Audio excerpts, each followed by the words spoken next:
கரூர் அருகே கடந்த 19ஆம் தேதி மாயமான 15 வயது சிறுமி வீட்டின் அருகில் உள்ள விவசாய கிணற்றில் சடலமாக மீட்கப்பட்டுள்ளார்.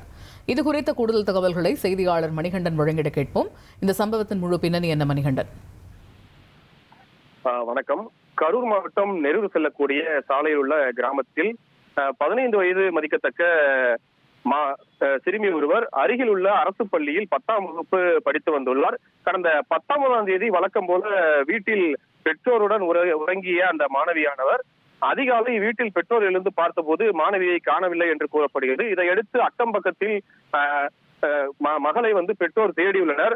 ஆனால் நீண்ட நேரமாகியும் மகள் கிடைக்காததால் வாங்கல் காவல் நிலையத்தில் இது குறித்து அவர்கள் புகார் அளித்தனர். இந்த புகாரின் பேரில் நேற்று வழக்கு பதிவு செய்யப்பட்டது. இந்த நிலையில்தான் இன்று காலை சிறுமியின் வீட்டுக்கு அருகில் இருக்கக்கூடிய விவசாய கிணறு ஒன்றில் சிறுமியின் உடல் மிதந்து கொண்டிருந்தது.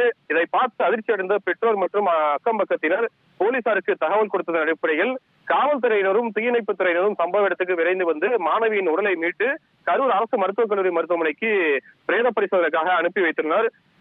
மேலும் இந்த மாணவியின் இறப்பில் தற்கொலையா அல்லது வேறு ஏதேனும் காரணங்கள் இருக்கின்றனவா என்பது குறித்தும் தற்போது போலீசார் தீவிர விசாரணை மேற்கொண்டுள்ளனர்.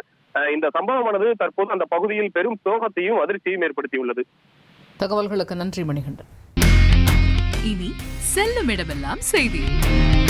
தந்தை டிவியின் வாட்ஸ்அப் சேனலை ஃபாலோ பண்ணினா செல்ல இருக்கும் இடமெல்லாம் செய்தி. இதோ QR கோட் இப்பவே ஸ்கேன் பண்ணுங்க, ஃபாலோ பண்ணுங்க.